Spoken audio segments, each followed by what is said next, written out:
हमारा प्रयास हिंदू ग्रंथों का ज्ञान आप सभी गुणीजनों तक पहुंचाने का है।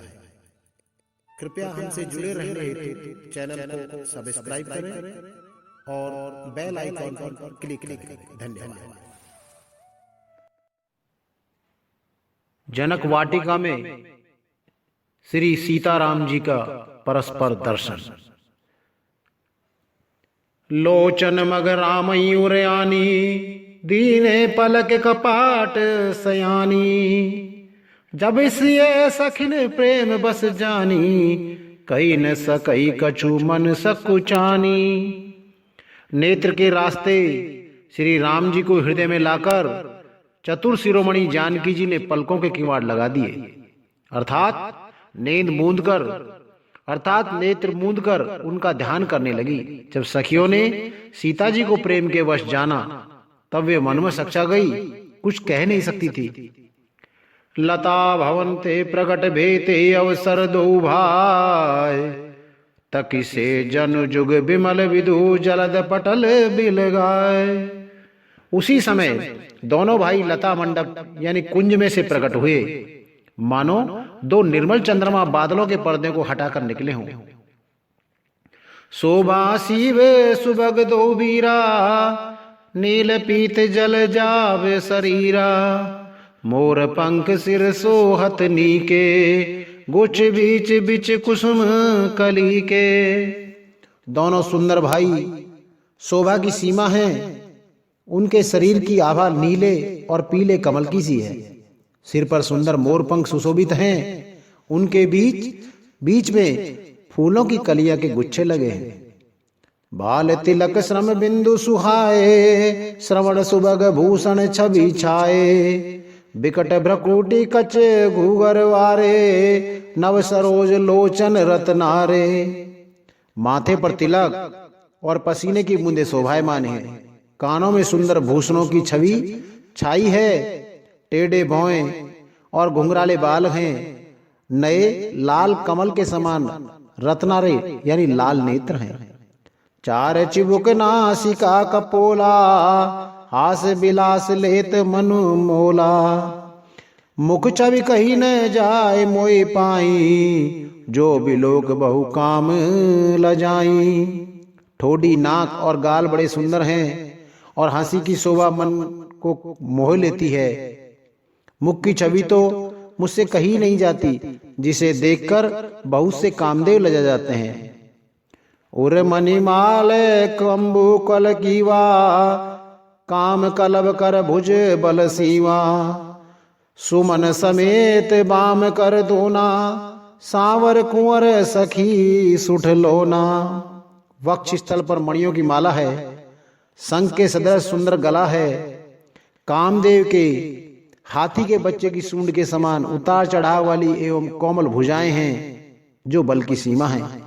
जिसके बाएं हाथ में फूलों सहित दोना है, हे सखी वह सांवला कुंवर तो बहुत ही सलोना है। के हरि कटिपट पीत धर सुषमा शील निधान, देख भान कुल भूषण ही बिसरा सखिन अपान। सिंह की सी पतली लचीली कमर वाले पीतांबर धारण किए हुए शोभा और शील के भंडार सूर्य कल के भूषण श्री रामचंद्र जी को देखकर सखियां अपने आप को भूल गई। धरि धीरज क्याली सयानी, सीता सन बोली गही पानी। बहुरी गोर कर ध्यान करेऊं, भूप किशोर देख किन लेऊं। एक चतुर सखी धीरज धरकर हाथ पकड़कर सीता जी से बोली, गिरजा जी का ध्यान फिर कर लेना, इस समय राजकुमार को क्यों नहीं देख लेती। सकुचिशी है तब नयन उघारे, सन्मुख दो रघु सिंह निहारे। नख सिख देखे राम के शोभा, सुमरी पिता मन पन मनु अति क्षोभा। तब सीता जी ने सकुचा कर नेत्र खोले और रघुकुल के दोनों सिंहों को अपने सामने खड़ा देखा। नख से शिखा तक श्री रामचंद्र जी की शोभा देखकर और फिर पिता का प्रण याद करके उनका मौन बहुत ही क्षुब्ध हो गया। पर बस सकिन लखी जब सीता, भयं गौर सब कहें सबीता। पुण्य आवुए बोए रही काली, हस कही मन भी ऐसी एक आली। जब सखियों ने सीता जी को प्रेम के वश में देखा तब सब भयभीत होकर कहने लगी, बड़ी देर हो गई है, अब चलना चाहिए, कल इसी समय फिर आएंगे। ऐसा कहकर एक सखी मन में हंसी। गूढ़ गिरा सुनिसिय सुकुचानी, भयों विलंब मातु भय मानी। धर बड़ी धीर राम उरयाने, फिर अपनौ पितु बस जाने।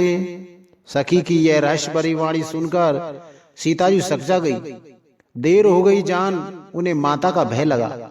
बहुत धीरज धर करके वे श्री रामचंद्र जी को हृदय में ले आई और उनका ध्यान करती हुई अपने पिता के अधीन जानकर लौट चली।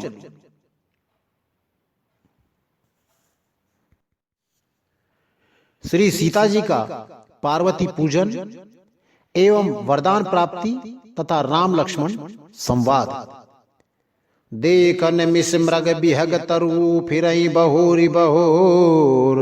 निरख निरख रघुबीर छवि, बाढ़ई प्रीत न थोर। मृग पक्षी और वृक्षों को देखने के बहाने सीता जी बार बार घूम जाती हैं और श्री राम जी की छवि देख देख कर उनका प्रेम कम नहीं बढ़ रहा है, अर्थात बहुत ही बढ़ता जाता है। जानी कठिन शिव चाप बेसूरती, चली राखे और श्यामल मूरति। प्रभु जब जाते जान की जानी, सुख सने शोभा गुण खानी। शिव जी के धनुष को कठोर जानकर वे विसूरती यानी मन में विलाप करती हुई हृदय में श्री राम जी की सांवली मूर्त को रखकर चली। शिव जी के धनुष की कठोरता का स्मरण आने से उन्हें चिंता होती थी कि ये सुकुमार रघुनाथ जी उसे कैसे तोड़ेंगे। पिता के प्रण की स्मृति से उनके हृदय में क्षोभ था, इसलिए मन में विलाप करने लगी। प्रेमवश ऐश्वर्य की विस्मृति हो जाने से ही ऐसा हुआ। फिर भगवान के बल का स्मरण आते ही वो हर्षित हो गई और सांवली छवि को हृदय में धारण करके चली। प्रभु श्री राम जी ने जब सुख स्नेह शोभा और गुणों की ख्यान श्री जानकी जी को जाते हुए जाना, परम प्रेम में मृदु मस्कीनी, चारु चित भीति लिख लीनी। गई भवानी भवन भौरी, बंदी चरण बोली कर जोरी। तब परम प्रेम की कोमल शाही बनाकर उनके स्वरूप को अपने सुंदर चित्त रूपी भित्ति पर चित्रित कर लिया। सीता जी पुनः भवानी जी के मंदिर में गई और उनके चरणों की वंदना करके हाथ जोड़कर बोली, जय जय गिरिवराज किशोरी, जय जय जय गिरिवर राज किशोरी। जय महेश मुख चंद चकोरी, जय गज बदन सडानन माता। जगत जननी दामनी दुई दाता, जगत जननी दामिनी दुती गाता। हे श्रेष्ठ पर्वतों के राजा हिमाचल की पुत्री पार्वती, आपकी जय हो, जय हो। हे महादेव जी के मुख रूपी चंद्रमा की और टकटकी लगाकर देखने वाली चकोरी, आपकी जय हो। हे हाथी के मुख वाले गणेश जी और 6 मुखों वाले स्वामी कार्तिकेय जी की माता, हे जगजननी, हे बिजली की सी कांति युक्त शरीर वाली, आपकी जय हो। नहीं तव आदि मध्य अवसाना, अमित प्रभाव वेद नहीं जाना। भव भव विभव पराभव कारिणी, विश्व विमोहनी स्वबस बिहारिणी। आपका न आदि है, न मध्य है और न अंत है। आपके असीम प्रभाव को वेद भी नहीं जानते। आप संसार को उत्पन्न, पालन और नाश करने वाली हैं, विश्व को मोहित करने वाली और स्वतंत्र रूप से विहार करने वाली हैं। पति देवता सुतिय महु, मातु प्रथम तव रेख। महिमा अमित न सकई असी, महिमा अमित न सकई कही, सहस शारदा शेष। पति को इष्ट देव मानने वाली श्रेष्ठ नारियों में हे माता आपकी प्रथम गणना है। आपकी अपार महिमा को हजारों सरस्वती जी और शेष जी भी नहीं कह सकते। सेवत तो ही सुलभ फलचारी, बरदायनी पुरारी पियारी। देव पूज पद कमल तुम्हारे, सुर नर मुनि सब होए सुखारे। हे भक्तों को मुंह मांगा वर देने वाली, हे त्रिपुर के शत्रु शिवजी की प्रिय पत्नी, आपकी सेवा करने से चारों फल सुलभ हो जाते हैं। देवी आपके चरण कमलों की पूजा करके देवता मनुष्य और मुनि सभी सुखी हो जाते हैं। मोर मनोरथ जानकू, मोर मनोरथ जानऊनी के, बसऊं सदा उरपुर सब ही के। कीन्यू प्रगट न कारण ते ही, अस कहीं चरण गए बैदेही। मेरे मनोरथ को आप भली भांति जानती हैं, क्योंकि आप सदा सबके हृदय रूपी नगरी में निवास करती हैं। इसी कारण मैंने उसको प्रकट नहीं किया है। ऐसा कहकर जानकी जी ने उनके चरण पकड़ लिए। विनय प्रेम बस भई भवानी, खसी माल मूर्ति मुस्कानी। सादर सिय प्रसाद सिर धरे हूँ, बोली गोर हर सिंह भरे हूँ। गिरिजा जी सीता जी के विनय और प्रेम के वश में हो गई। उनके गले की माला खिसक पड़ी और मूर्ति मुस्कुराई। सीता जी ने आदर पूर्वक उस प्रसाद यानी माला को सिर पर धारण किया। गौरी जी का हृदय हर्ष से भर गया और वे बोली, सुन सिय सत्य आशीष हमारी, पूजई मन कामना तुम्हारी। नारद वचन सदा सुचि साचा, सोबर मिलई जाई मन राचा। हे सीता, हमारी सच्ची आशीष सुनो, तुम्हारी मन कामना पूर्णी होगी। तुम्हारी मन कामना पूरी होगी। नारद जी का वचन सदा पवित्र, संयम, भ्रम आदि दोषों से रहित और सत्य है। जिसमें तुम्हारा मन अनुरक्त हो गया है वह वर तुमको मिलेगा। मनु जाहि राचे हूँ मिलहि सोबर, सहज सुंदर सांवरो। करुणा निधान सुजान शील, सनेहु जानत रावरो। ए भात गौरी आशीष सुन सिय, सहित ही हर सियली। तुलसी भवानी पूज पुनि पुनि, मुदित मन मंदिर चली। जिसमें तुम्हारा मन अनुरुक्त हो गया है वही स्वभाव से ही सुंदर सांवला वर श्री रामचंद्र जी तुमको मिलेगा। वह दया का खजाना और सुजान यानी सर्वज्ञ हैं। तुम्हारे शील और स्नेह को जानता है। तुम्हारा शील और स्नेह को जानता है। इस प्रकार श्री गौरा जी का आशीर्वाद सुनकर जानकी जी समेत सब सखियां हृदय में हर्षित हुई। तुलसीदास जी कहते हैं, भवानी जी को बार बार पूजकर सीता जी प्रसन्न मन से राजमहल को लौट चली। जानी गौर अनुकूल सिय ही हर्ष न जाए कहीं। मंजुल मंगल मूल, सिया राम बाम अंग फर कर लगे। गौरा जी को अनुकूल जानकर सीता जी के हृदय को जो हर्ष हुआ वह कहा नहीं जा सकता। सुंदर मंगलों के मूल उनके बाएं अंग फड़कने लगे। हृदय सराहत सिय लोनाई, गुर समीप गवने दो भाई। राम कहा सब कौशिक पाही, सरल स्वभाव छुअत छल नाही। हृदय में सीता जी के सौंदर्य की सराहना करते हुए दोनों भाई गुरु जी के पास गए। श्री रामचंद्र जी ने विश्वामित्र से सब कुछ कह दिया, क्योंकि उनका सरल स्वभाव है, छल तो उन्हें छूता भी नहीं है। सुमन पाई मुनि पूजा कीनी, पुण्य आशीष दो भाई ने दीनी। सुफल मनोरथ होय तुम्हारे, राम लखन सुने भय सुखारे। फूल पाकर मुनि ने पूजा की, फिर दोनों भाइयों को आशीर्वाद दिया कि तुम्हारे मनोरथ सफल हों। यह सुनकर श्री राम लक्ष्मण जी सुखी हुए। करि भोजन मुनिवर विज्ञानी, लगे कहन कछु कथा पुरानी। विगत दिवस गुरु आयस पाई, संध्या करण चले दो भाई। श्रेष्ठ विज्ञानी मुनि विश्वामित्र जी भोजन करके कुछ प्राचीन कथाएं कहने लगे। इतने में दिन बीत गया और गुरु की आज्ञा पाकर दोनों भाई संध्या करने चले।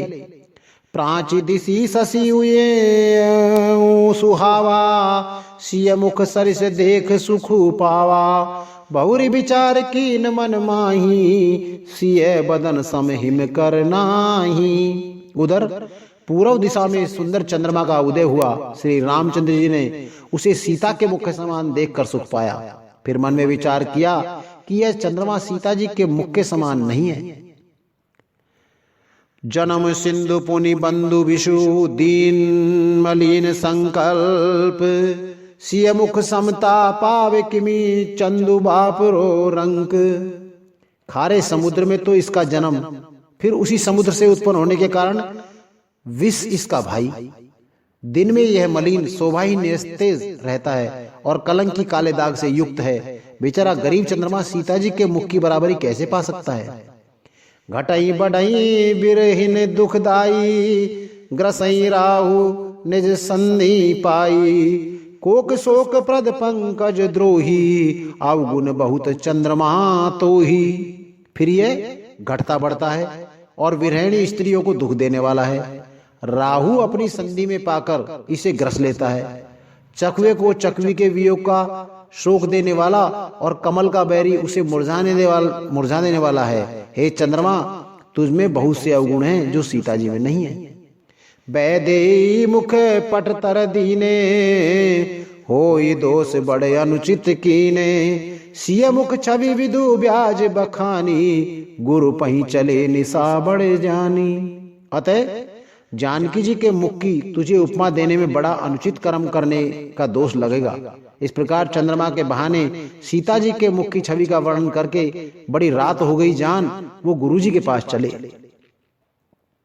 कर मुनि चरण सरोज प्रणामा, आयस पाई कीन विश्रामा। विगत निशा रघुनायक जागे, बंधु बिलोक कहने यस लागे। मुनि के चरण कमलों में प्रणाम करके आज्ञा पाकर के उन्होंने विश्राम किया और रात बीतने पर श्री रघुनाथ जी जागे और भाई को देखकर ऐसा कहने लगे। उयहु अरुण अवलोकहु ताता, पंकज कोक लोक सुख दाता। बोले लखन जोर जुग पानी, प्रभु प्रभाव सूचक मृदुबानी। हे तात, देखो कमल चक्रवाक और समस्त संसार को सुख देने वाला अरुणोदय हुआ है। लक्ष्मण जी दोनों हाथ जोड़कर प्रभु के प्रभाव को सूचित करने वाली कोमल वाणी बोले। अरुणोदय सकुचे कुमुद उड़गन ज्योति मलीन, जिम तुम्हारे आगमन सुनी भय नृपति बलहीन। अरुणोदय होने से कुमुदनी सकुचा गई और तारागणों का प्रकाश फीका पड़ गया। जिस प्रकार आपका आना सुनकर सब राजा बलहीन हो गए हैं। नृप सब नखत करई उजियारी, टार न सकई चाप तम भारी। कमल कोक मधुकर खग नाना, हर से सकल निशा अवशाना। सब राजा रूपी तारे उजला मंद प्रकाश करते हैं, पर वे धनुष रूपी महान अंधकार को हटा नहीं सकते। रात्रि का अंत होने से जैसे कमल, चकवे, भौरे और नाना प्रकार के पक्षी हर्षित हो रहे हैं, ऐसे ही प्रभु सब भगत तुम्हारे, हो वहीं टूटे धनुष सुखारे। उयऊ भानु बिनु श्रम तम नाशा, दुरे नखत जग तेज प्रकाशा। वैसे ही हे प्रभु, आपके सब भक्त धनुष टूटने पर सुखी होंगे। सूर्य उदा हुआ, बिना ही परिश्रम अंधकार नष्ट हो गया, तारे छिप गए, संसार में तेज प्रकाश हो गया है। रवि निज उदय ब्याज रघुराया, प्रभु प्रताप सब नृपन दिखाया। तब भुज बल महिमा उदघाटी, प्रगटी धनु विघटन परिपाटी। हे रघुनाथ जी, सूर्य ने अपने उदय के बहाने सब राजाओं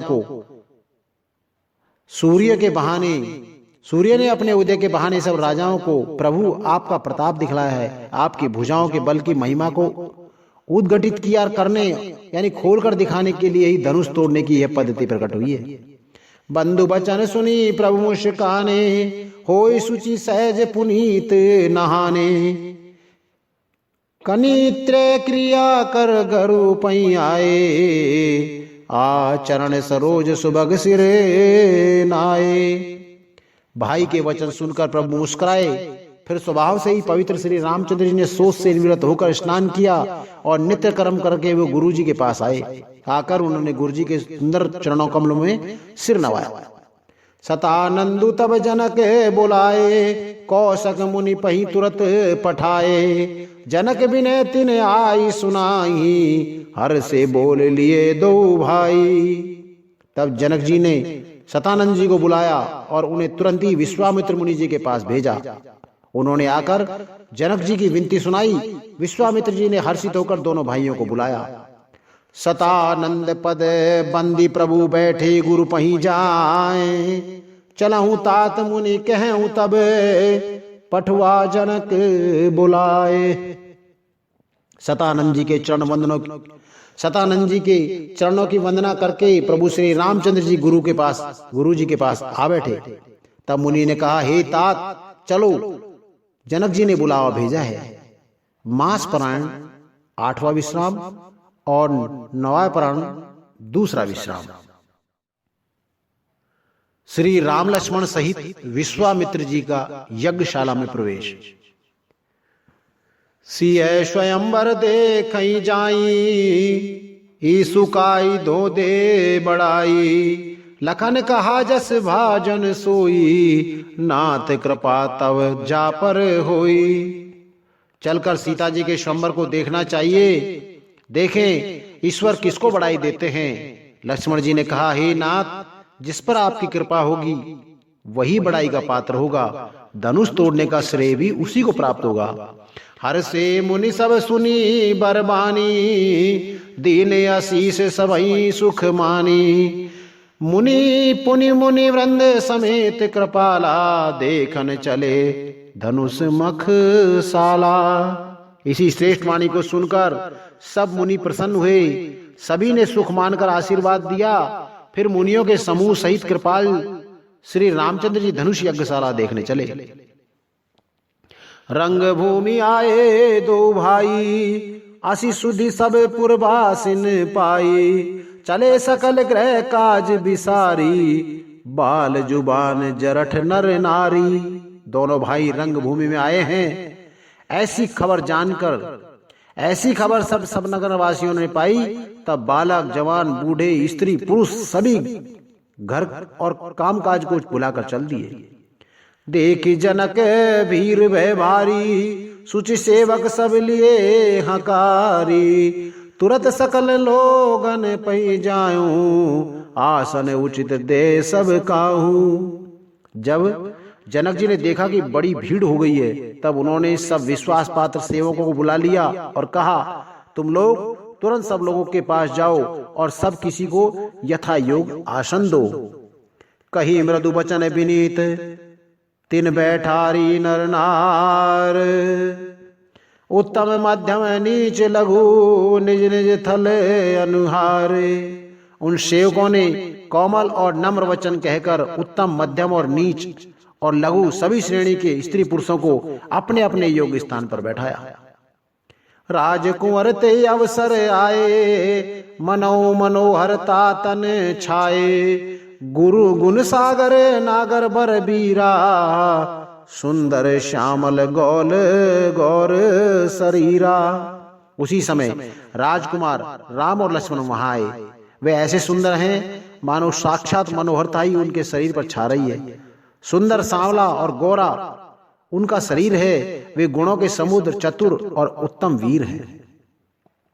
राज समाज विराजत रूरे, उडगन महूजन जुग विदुपुरे। जिनके रही भावना जैसी, प्रभु मूरत तिन देखी तैसी। वे राजाओं के समाज में ऐसे सुशोभित हो रहे हैं मानो तारागणों के बीच दो चंद्रमा जो पूर्ण चंद्रमा हो। जिनकी जैसी भावना थी, प्रभु की मूर्ति उन्होंने वैसी ही देखी। देखहि रूप महारण धीरा, मनहु वीर रस धरे शरीरा। डरे कुटिल नृप प्रभु निहारी, मनहु भयानक मूर्ति भारी। महान रणधीर राजा लोग श्री रामचंद्र जी के रूप को ऐसा देख रहे हैं मानो स्वयं वीर रस शरीर धारण किए हो। कुटिल राजा प्रभु को देखकर डर गए, मानो बड़ी भयानक मूर्ति हो। रहे असुर छल छो निपिवेशा, तिन प्रभु प्रकट काल सम देखा। पुरबासिन देखे दो भाई, नरभूषण लोचन सुखदाई। छल से जो राक्षस वहां राजाओं के वेश में बैठे थे, उन्होंने प्रभु को प्रत्यक्ष काल के समान देखा। नगरवासियों ने दोनों भाइयों को मनुष्य के रूप, भूषण के रूप और नेत्रों को सुख देने वाला देखा। नारे बिलो कई हरसी निज निज रुचि अनुरूप, जन सोहत सिंगार धरी मूर्ति परम अनूप। स्त्रियां हृदय में हर्षित होकर अपनी अपनी रुचि के अनुसार उन्हें देख रही हैं, मानो श्रृंगार रस ही परम अनुपम मूर्ति धारण किए सुशोभित हो रहा हो। विदूषण प्रभु विराट में दिशा, बहुमुख कर पग लोचन शीशा। जनक जाति अवलोकई कैसे, सजन सगे प्रिय लागई जैसे। विद्वानों को प्रभु विराट रूप में दिखाई दिए, जिसके बहुत से मुंह, हाथ, पैर, नेत्र और सिर हैं। जानकी जी के सहजातीय कुटुंबी प्रभु को किस तरह कैसे प्रिय रूप में देख रहे हैं, जैसे सगे सजन संबंधी प्रिय लगते हैं। सहित विदेह बिलो कहीं रानी, शिशु सम प्रीत न जात बखानी। जोगिन परम तत्व में भाषा, सात शुद्ध सम सहज प्रकाशा। जनक समेत रानियां उन्हें अपने बच्चों के समान देख रही हैं। उनकी प्रीति का वर्णन नहीं किया जा सकता। योगियों को वे शांत, शुद्ध, सम और स्वतः प्रकाश परम तत्व के रूप में दिखे। हरि भगतन देखे दो भ्राता, इष्ट देव इव सब सुख दाता। राम ही चितव भाए जय सिया, सो सने सुख नहीं कथनिया। हरि भक्तों ने दोनों भाइयों को सब सुख देने वाले इष्ट देव के समान देखा। सीता जी जिस भाव से श्री रामचंद्र जी को देख रही हैं, वह स्नेह और सुख तो कहने में नहीं आता। उर अनुभवती न कहीं सक सो, कवन प्रकार कहे कवि को। ए विधि रहा जाई जस जाभ, ए विधि रहा जाही जस भाऊ। ते तस देखऊं कौशल राहु। उस स्नेह और सुख का वे हृदय में अनुभव कर रही हैं, पर वे भी उसे कह नहीं सकती। फिर कोई कवि उसे किस प्रकार से कह सकता है। इस प्रकार जिसका जैसा भाव था, उसने कौशलाधीश श्री रामचंद्र जी को वैसा ही देखा। राजत राज समाज महु कौशल राज किशोर, सुंदर श्यामल गौर तन विश्व बिलोचन चोर। सुंदर सांवले और गौर शरीर वाले तथा विश्व भर के नेत्रों को चुराने वाले कौशलाधीश के राजकुमार समाज में इस प्रकार सुशोभित हो रहे हैं। सहज मनोहर मूर्ति दो, कोटि काम उपमा लघु सो। शरद चंद निंदक मुख नीके, नीरज नयन भाव तेजी के। दोनों मूर्तियां स्वभाव से ही बिना किसी बनाव श्रृंगार के मन को हरने वाली हैं। करोड़ों कामदेवों की उपमा भी उनके लिए तुच्छ है। उनके सुंदर मुख शरद पूर्णिमा के चंद्रमा की भी निंदा करने वाले, यानी उसको नीचा दिखाने वाले हैं। और कमल के समान नेत्र मन को बहुत ही भाते हैं। चितवन चारु मारु मनुहरणी, भावती हृदय जात नहीं बरणी। कल कौपोल श्रुति कुंडल लोला, चिबुक अधर सुंदर मृदु बोला। सुंदर चितवन यानी सारे संसार को मन को हरने वाले, कामदेव के भी मन को हरने वाले हैं। वह हृदय को बहुत ही प्यारी लगती है, पर उसका वर्णन नहीं किया जा सकता। सुंदर गाल हैं, कानों में चंचल झूमते हुए कुंडल हैं, ठोड़ और आधर होठ सुंदर हैं और कोमल वाणी है। कुमुद बंधु कर निंदक हासा, भ्रक्टु विकट मनोहर नासा, बाल विशाल तिलक झलकाई, कच बिलोक अली अवली जाल जाई।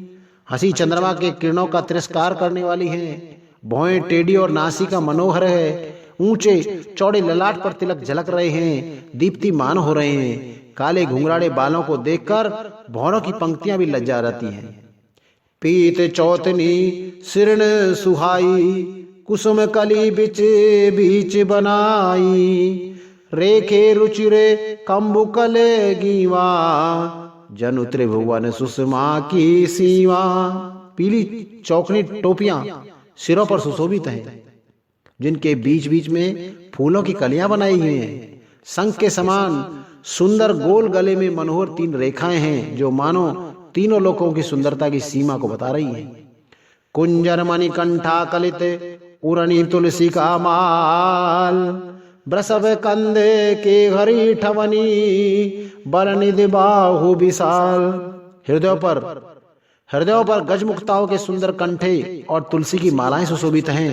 उनके कंधे बैलों के कंधों की तरह ऊंचे तथा पुष्ट हैं। एड़ खड़े होने की शान सिंह की सी है और भुजाएं विशाल एवं बल की भंडार हैं। कटी तुनीर पीते पट बांधे, करसर धनुष बाम बर कांधे, पीत जग उपबीत सुहाए, नख सिक मंजू महा छवि छाए। कमर में तरकस और पीतांबर बंधे हैं, दाहिने हाथ में बाण और बाएं सुंदर कंधों पर धनुष तथा पीले यज्ञोपवित्र जनेऊ सुशोभित हैं। नख से लेकर शिखा तक सब अंग सुंदर है, उन पर महान शोभा छाई हुई है। देखी लोग सब भये सुखारे, एक टक लोचन चलत न तारे, हर से जनक देख दो भाई, मुनि पद कमल गहे तब जाई। उन्हें देखकर सब लोग सुखी हुए, नेत्र एक टक निमेष शून्य हैं और तारे पुतलियां भी नहीं चलते। जनक जी दोनों भाइयों को देखकर हर्षित हुए, तब उन्होंने जाकर मुनि के चरण कमल पकड़ लिए। कर बिनती निज कथा सुनाई, रंग अवनी सब मुनि देखाई, जय जय जाई कुंवर बर दो, तह तह चकित चितव सब को। विनती करके अपनी कथा सुनाई और मुनि को सारी रंगभूमि यानी यज्ञशाला दिखलाई। मुनि के साथ दोनों श्रेष्ठ राजकुमार जहां जहां जाते हैं, वहां वहां सब कोई आश्चर्य देखने लगते हैं। निज निज रुख राम ही सब देखा, को न जान कछु मरम विशेषा, भली रचना मुनि नृपसन कहूं, राजा मुदित महासुख लय हूं। सबने राम जी को अपनी अपनी और ही मुख किए हुए देखा, परंतु इसका कुछ भी विशेष रहस्य कोई जान नहीं सका। मुनि ने राजा से कहा, रंगभूमि की रचना बहुत ही सुंदर है। विश्वामित्र जी जैसे निष्प्रह विरक्त और ज्ञानी मुनि से रचना की प्रशंसा सुनकर राजा प्रसन्न हुए और उन्हें बड़ा सुख मिला। सब मंचन ते मंच एक सुंदर विशद विशाल, मुनि समेत दो बंधु तह बैठा रे महीपाल। सब मंचों से एक मंच अधिक सुंदर और उज्जवल और विशाल था। शम राजा ने मुनि सहित दोनों भाइयों को उस पर बैठाया। प्रभु ही देख सब नृप ही हारे, जन राकेश उदय भय तारे, अस प्रतीत सबके मन माही, राम चाप तो रब सक नाही।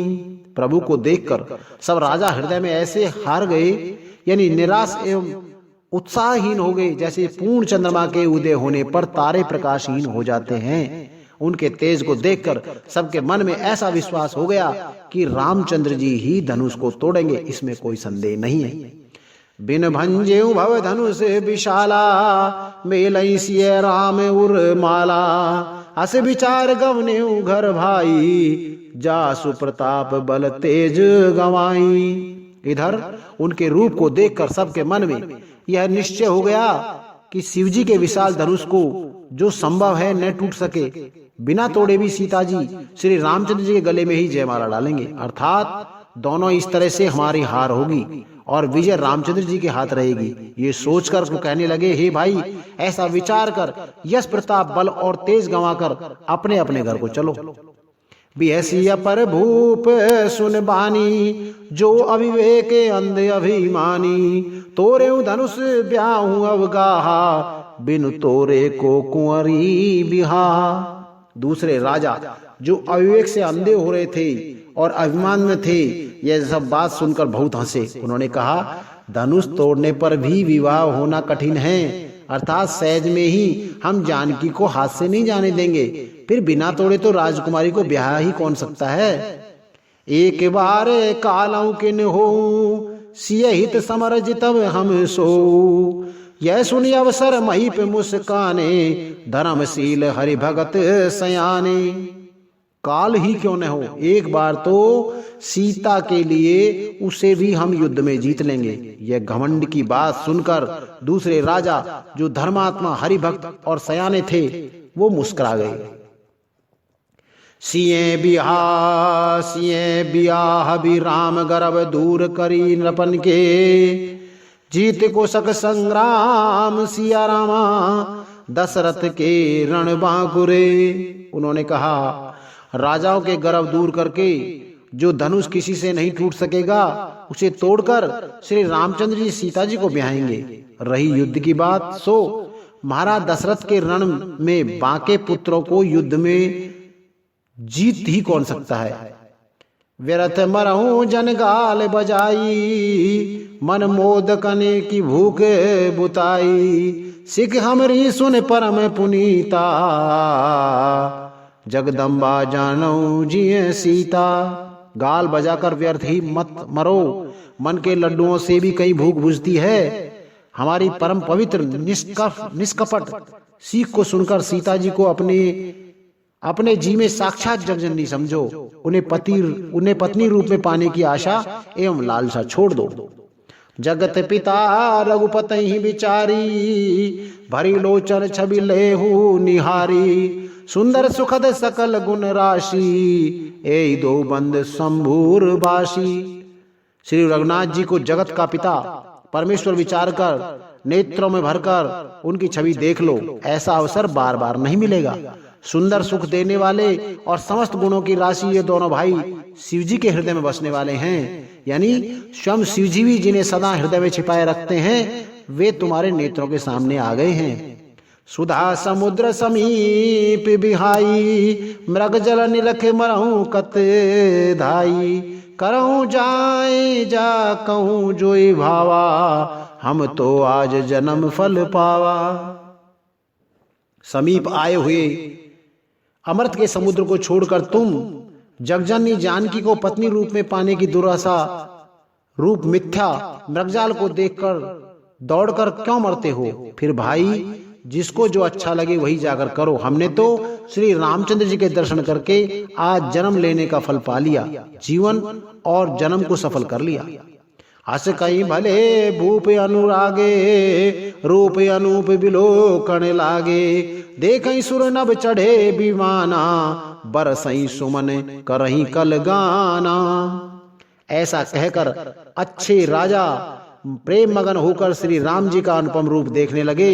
मनुष्यों की तो बात ही क्या है, देवता लोग भी आकाश से विमानों पर चढ़े हुए दर्शन कर रहे हैं और सुंदर गान करते हुए फूल बरसा रहे हैं। अर्थ सहित संपूर्ण रामचरितमानस सुनने के लिए हमारे अगले अंकों को निरंतर सुनते रहें।